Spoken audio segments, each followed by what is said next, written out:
Sa isang bansang puno ng ingay ng politika at kontrobersya, sino ang nagsasabi ng totoo? Sino ang nasa panig ng bayan? Welcome to Bayang Pinas, ang news channel na hindi takot maglatag ng katotohanan.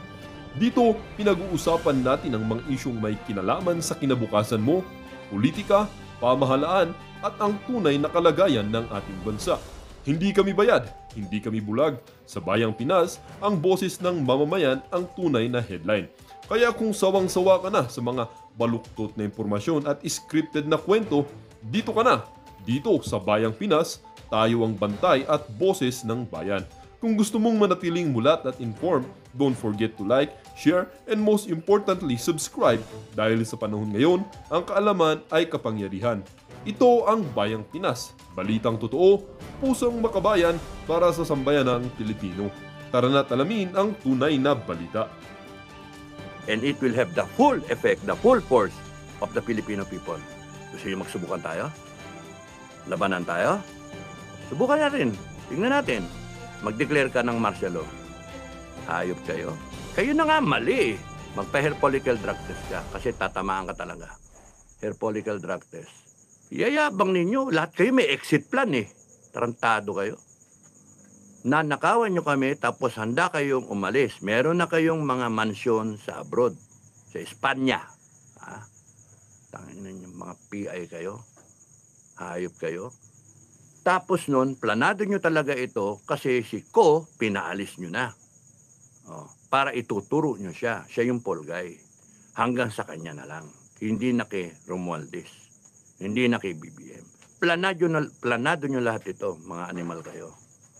Pero hindi kami malilin lang. Kaya ako galit na galit. Kaya ako na busit. Ninakawan nyo na kami pa yung mali. Kami pa yung huminahon kayo. Tangtado kayo. Mga buisit kayo. Huminahon. Paano hihinahon? Bilyon ng ninakaw, trilyon. Tapos mag-iimbestiga kayo na mag-iimbestiga. In the first place, you should not have abolish PACC. Nananahimik si Belique. Si Secretary Belique, si Greco, nananahimik. Biglang tanggalin mo, sira ulo, putagis. Ba't mo tatanggalin yung isang agency? Sana, pinalitan mo na lang. Buhay pa yung agency. Hindi, kitang-kita yung intention ninyo. Pinagplanuhan nyo talagang ibangkarot yung Pilipinas. Kasi sunod-sunod na eh. Nung tinanggal nyo yan, ano sumunod? Yung PCSO. Nag-ingay na mga tao nun. Nagbigay na nga ako manifesto nun eh, na ang pumirma, 20,000 lang eh. Nakakainis eh, nilanakawan tayo ng ganun. Yung pala, 1.7 billion, small time yun. Yung the same winner o kaya ano, tapos nag-imbestiga sa Senado nun. Ang kumalat nun kay Maharlika, 1B, isang baka. 1B. Yung isa naman, 400 na manok. Ang binigay. Walang nga. Nakontento yung isa sa isang baka. Yung isa naman sa 400 na manok. Yun yung kwento ni Maharlika. Whether it is true or not, the point is, nawala yung investigasyon. So, it must have been true. Nawala yung investigasyon. Wala na. Inalimutan na. Tapos sumunod doon yung PI, yung initiative, di ba? 32 billion. Lang niya, 32 billion sa PI. Tapos sumunod yung ewan ka na kung sino na una. Sunod-sunod na yun eh. Benta ng ginto, Maharlika Fund, PhilHealth. So itong DPWH na palabas, itong flood control, kung talagang totoo sa puso nila ang habulin ng korupsyon, kung totoo na may nakikita nila na may mali, dapat nilahat nila, hindi lang flood control. Kaya alam ko, niloloko lang tayo. Yung ginto, hindi nyo in-explain eh. Yung Maharlika Fund, ano nangyari? 250 billion ba yun? 500 billion, 250 billion. Pensyon yun. GSIS, SSS, Diyos ko, Land Bank. Saan galing yung mga pera doon? Tapos nagbenta pa kayo ng ginto. Saan napunta yung pera? Bago yung... Ay, mga walang niya kayo talaga. Talagang pinagplanuhan ninyo kulimbatin ang pera ng Pilipino. Ganun kayong mga kawalang niya. Tapos ngayon, ang bintang sisi kay Duterte.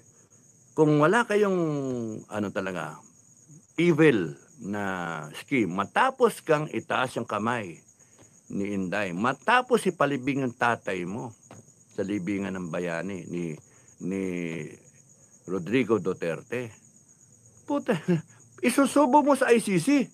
May salita-salita ka pa na, hindi gagawin yan. Bago pinayagan mo eh. Sinungaling ka. Napakawalang niya eh. And anyway, ayun yun yung ano.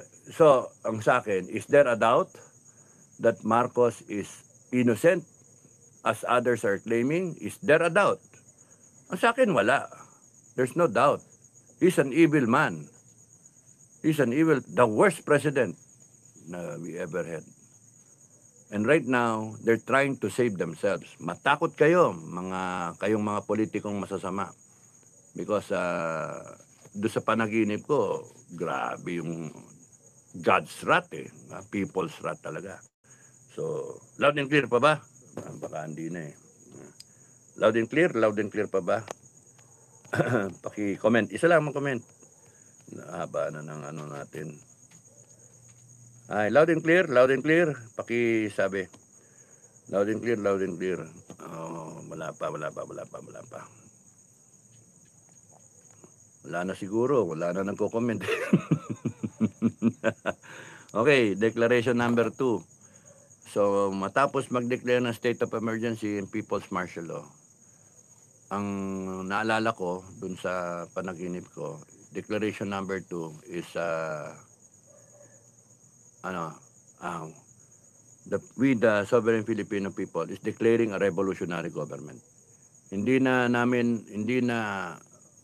yung sa panaginip, hindi na namin inaano yung ipapasa pa.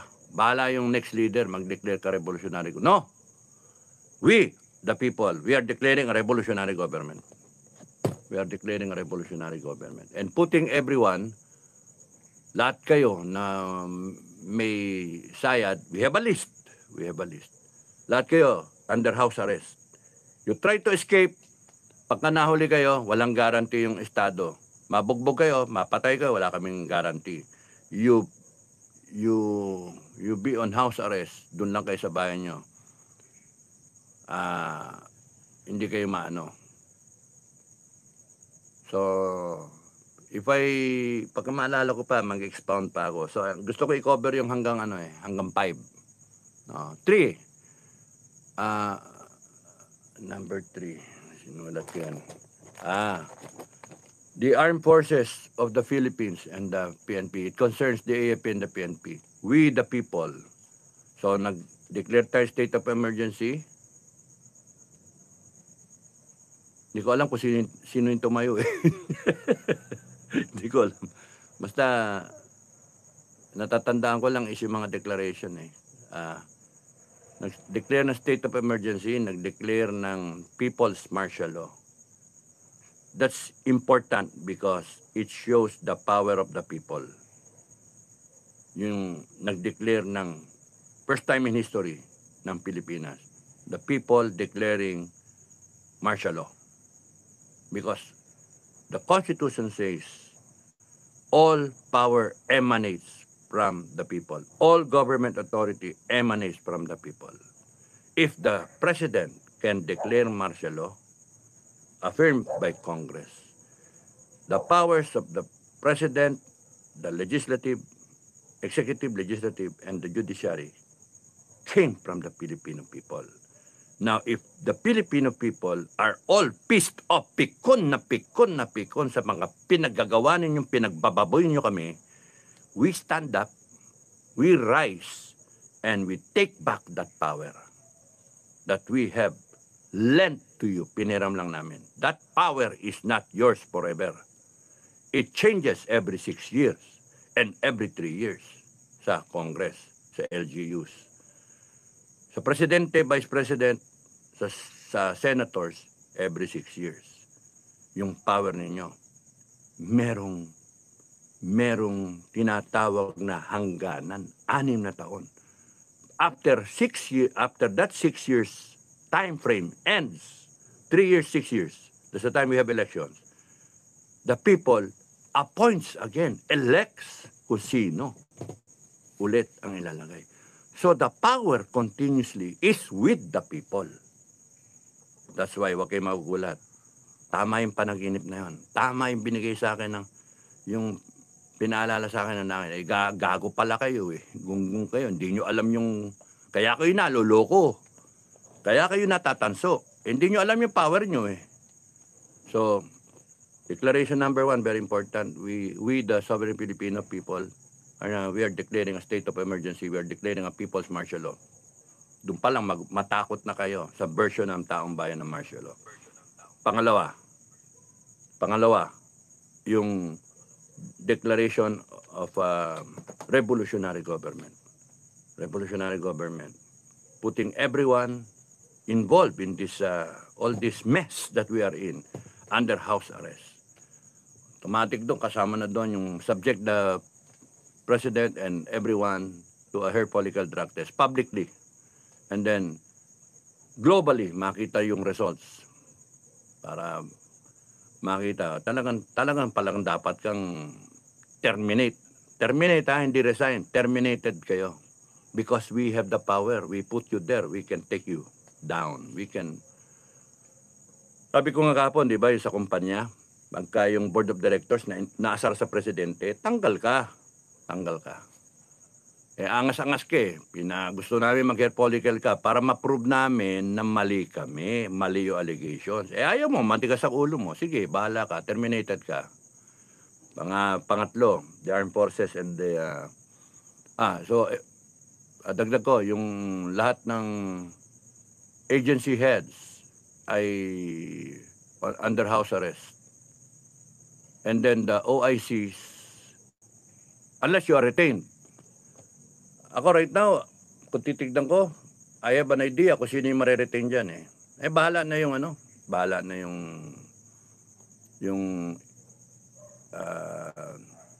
papalit. Bahala na yung papalit. Bahala na yung transition na government. Transition muna. Ayusin muna natin, reboot muna tayo. Tapos yung under house arrest, nasabi ko ba lahat? Number 3 na. 1, 2, 3. Armed Forces. The AFP. The people is taking command of the Armed Forces of the Philippines. The people, we are taking command of the Armed Forces of the Philippines and the PNP. No more waiting. No more time on target coordination. No more na waiting for enforcement and didadating. No. The people will decide that we are taking command of the armed forces and the PNP. You follow the people. You follow the people or else you are deemed terminated from your job without pay and allowances, pending investigation, without pension. Ganon magalit taong bayan. The power is there. Hindi nyo lang alam eh. Yung mga maninira dyan, sige, siraan nyo ako na siraan. Pero panaginip lang naman yun, ba't kayo mapipikon? Panaginip lang yan. Pero pagka may tumayo dyan, at gano'n ang sinabi, abay, tingnan natin kung hanggang saan naabot yan. Tapos nun, taking command of the armed forces of the Philippines and the PNP. And the people is hereby creating a new armed forces. We will call the Philippine Defense Forces. Yan yung nakita ko yan yung nadinig ko. The Philippine Defense Forces and the People's Police Force. Ano pa ba kulang doon? Yan, yun yung anyone who doesn't side with the people is terminated. His service is terminated. Her service is terminated. And yung mga sumama sa taong bayan as defenders of the people, you will form the nucleus of this People's Police Force and Philippine Defense Forces. Bago. Hindi ko na ikukwento yung detalye, no? Mahaba eh. So, ganon. Pero may nakita ko doon, i-retire yung yung higher echelon eh. Kaya, wala nang ano-ano na, please, sama kayo. Hey, please, mag-ano kayo. Sasalita sila, we will defend the Constitution. Tragis yan, defend the Constitution. Ninanakawan na nga tayo. Defend the Constitution. Defend the state, mga banat ninyo. Shit. Shit talaga. Galitin nyo taong bayan. Galitin nyo. Pangatlo pa lang yan. Declaration. Number 4. Doon ako, hanggang 5 ako. Number 4. We, the people, are imposing the death penalty. Number 4. Kaya 4 nga, kabaong eh. 4. 4 na kanto, kabaong. Yun ang natatandaan ko. Imposing the death penalty. The transition government or council will determine the level ng crimes that will be meted. Kung death penalty ka, pinakamatindi, tapos nun, graduated na siya, pababa. Life, ganon-ganon. Or banishment, exile, ganon. So, hindi ko nasabihin yung detalye. Number 4. Number 5. We, the Filipino people, are declaring a state of neutrality. Friends to all, enemy to none. Henceforth, we will not have any quarrels sa kahit kaninong bansa. US, China, Russia, North Korea, Japan. Wala kayong paki sa inyo. Ang paki namin, bansa namin. You go to war if you want to. Kami hindi. And therefore, yung ating pinagtatalunan na claim, pag-usapan natin ng joint development, joint exploration, joint extraction, i-prorate natin sa population natin.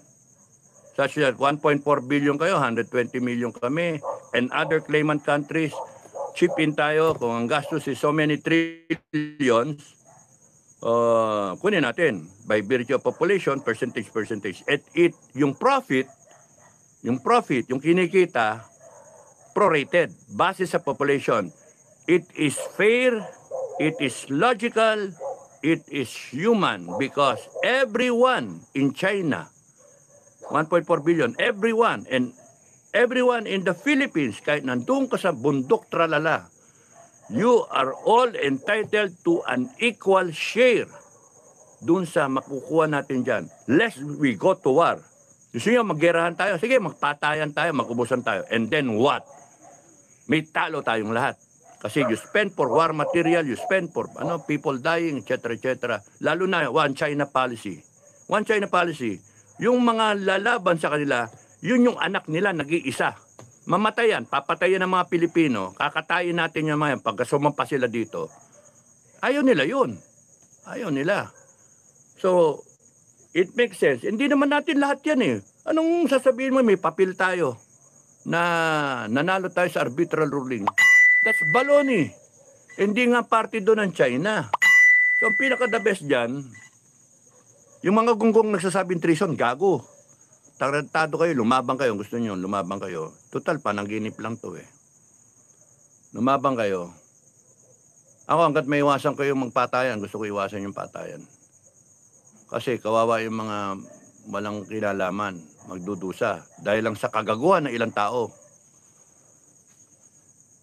It makes sense because tayo, Christians, wala naman yan eh. Buong mundo, kinrate ng langit para sa lahat eh. Tapos aangkinin mo, aangkinin niya, aangkinin. Magpatayan talaga tayo. Gusto niyong magpatayan tayo? Sige. Pero hingi ka ng tulong sa Amerika. Ano ba yan? Ay, siya nga pala. Ayan, tama, kaduktong ito. Independent foreign policy, a state of neutrality, wala tayong kalaban, friends to all, enemy to none, mag-joint exploration tayo. But, we shall maintain an armed forces credible enough with the defense capability. That's why we will fund the armed forces. Yung bago hindi yung luma, yung bago. We will fund the armed forces. Na yung detalye ako nang bahala doon pagka ano. Isipin ko yung mga detalye. I wrote it somewhere. So that we will be credible, we can defend ourselves. We don't need to ask for mercy, ask for help from any of our allies, but we have the deterrent capability na awayin man tayo and we can have the allies. Isa pa yung sa iba yatang declaration yun. Yung Mutual Defense Treaty. Mutual Defense Treaty. It shall be abrogated. Reviewed muna. And then pagka ng review na-review na nga yan eh. Ang tagal na niyang Mutual Defense Treaty. Lagi nakikinabang sila, hindi tayo. Kaya nga, might as well, tanggalin na natin yan. Magnet eh. Pagka napagera Amerika, tutulong tayo sa kanila, lalaban tayo. Pagka napagera tayo, susupply sila. Tayo pa rin yung lalaban. Ano ba naman? Sila hindi mamatay, tayo mamatay. Tanggalin na lang natin Mutual Defense Treaty. Neutral na lang tayo. So, ganun na lang. Para tayong Switzerland of Asia. Ganun na lang. So, number 6. Tungkol sa budget yon. Bukas na lang. Tama na yan. Hanggang 5 na. Baka ang hirap ipasok sa So, yun yung number 5. Okay, ulitin ko. Number 1, state of emergency. People's martial law. Number 2, revolutionary government. Matakot kayo, mga walang niya kayo, gobyerno, kurakot kayo, mga congressmen na tiwali. Takot kayo. So, sahabulin kayo ng taong bayan. Nahabulin kayo ng mga Mga 20 yung declaration na yan, nasa 5 pa lang. Number 3, we're taking command of the armed forces. Yung sinasabi yung chain of command, no? Wala na eh. Terminated yung presidente. So the chain of command you will follow. You follow the Filipino people. The Filipino people is taking command of the armed forces in the AFP. As simple as that. Yung ayaw sumama, yung ayaw sumunod sa taong bayan, you do not deserve to be part of the armed forces at PNP because you cannot discern what's right and wrong. Hinayaan nyo magnakaw yung mga putragis na yan. Nagpabayad pa iba sa inyo. Anong klase tayo? Tapos sinusweldohan kayo. Kung ganyan kayo, ay you better be disbanded. Ganun yung dating nun. Ganun yung dating. Ngayon kung, hindi naman lahat masama eh. Hindi naman lahat meron diyang naniniwala sa taong bayan. Naniniwala sa kanilang tungkulin. Very honorable sila. Then you join the people. Ganun lang yan. Join the people. Defend the people. And that makes a difference. We will have a better armed forces. Philippine Defense Forces. Saka Philippine Police Force. We will modernize and professionalize. Bahala na yung Transition Council, yung revolutionary government. Bahala na yung bagong leader. Uy, bagong leader, sino yun? Constitution tayo. Constitution pa rin tayo. Until such time, may ibang declaration, we amend the Constitution. Point by point. Marami pa eh. Meron pang Council of Elders or People's Council. Meron pang So, sa mga susunod, you stay tuned sa channel. So, because kung sino man kayong mga gustong umupo, no? Kung sino man sa inyo nag-ambisyon, gusto nyo maghunta, o gusto nyo magupo na sarili nyo manok, kung gusto nyo you follow the Constitution, yung next in line will sit down as the acting president, incoming president. Sa inyo yan. Basta sa akin, paniwala ako, Constitution, para may order. Transition tayo. We amend the Constitution and probably the amendment will be presented sa taong bayan and then eventually we will have, isasabay na lang sa 2028 na referendum election. Parang ganon. Yung ratification, ratify, etc. Para ano lang. I-reboot natin lahat. Wala pa tayo. Nandiyan pa lang tayo sa declaration. So, i-reboot pa natin lahat. Daming ano, no. So, ang sa akin, I would like to tell you, mga kababayan, instead of rally and then labas ako ng pot, I might as well think about what happens next. At least meron akong sinabi, may kinontribute ako. Just in case na biglang magbago yung panahon, at least merong nagsalita ng ganyan. Because I'll be retiring. Kaka-stress ang Pilipinas. Kaka-stress talaga. Okay. So, maraming salamat sa mga comment ninyo. Haba na naman. Thank you Thank you sa mga comment ninyo. Number 5 pa lang tayo, no? Good evening, sir. Ay, maganda pagka nadinig nyo ng number 8. Something to do with your taxes. Pati sa OFW. Wait till yung sa OFW, maganda rin yung pinresenta ng langit, eh. Ewan ko kung may pension na kayo. Dapat magkaroon ng ano. Good evening, sir. Naka-double red alert na. Tama. Sinabi na kanina. Alan, kamusta na? Borlagdatan. Thank you sa heart. Erlinda Mejia, hi. Mi Amor. Hello, hi, sir. Good evening.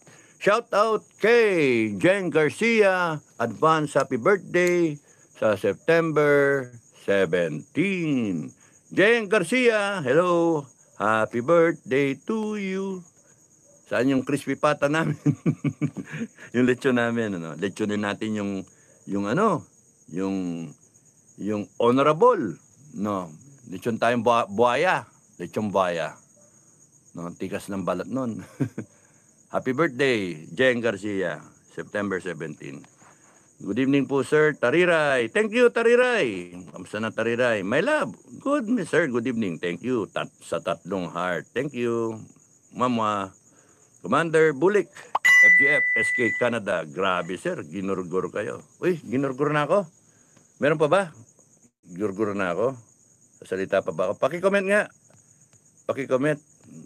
Takot na takot sila sa sinasabi ko. Can anyone comment kung okay pa? Loud and clear pa ba? O wala na? Ginurgur na ako.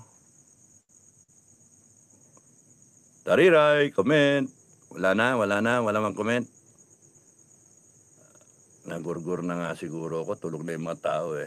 Okay? So, sige, balik ako, ha. Balik ako. Ginurgur ako, mga... Maraming salamat sa inyo. Babasahin ko na lang yung mga comment. Ginurgur ako, ha. Nakakatawa yung double red alert dati na kwento mo, sir. Jerry Consuelo said, "Ay, gandang gabi po, sir. Merencio Isles Jr. Alan de la Cruz, good evening po, sir. Bicolano Makulit, hanggang ngayon, umasa pa rin mga loyalista sa pangakong 1M pabahay ng bangag taon-taon." Kalokohan nga yun, eh. No, Bicolano Makulit. The transition government will find a way to get it done. Ano lang yon? Bigyan nyo lang time yung transition government to 1, plan it out. 2, source the land. 3, change the design. Ayaw ko ng parang baboy, eh. Maganda yung mga decente na design. Single detached nga, mas maganda, eh. Para may privacy. Kasi pagka kinulong mo parang row houses yung Pilipino, ang baba ng standard, parang baboy, eh, ang trato. Kasi dapat ang tingin dyan, yung nagde-design, kayo ang titira doon. Para may ramdaman ninyo, kayong mga hinayo pa kayo nagde-design. isipin ninyo, babayaran din naman ng tao eh. Kung may subsidy yung government, fine, better, find the source of money. Pero yung gagawa kayong design na row houses, ang sikip-sikip,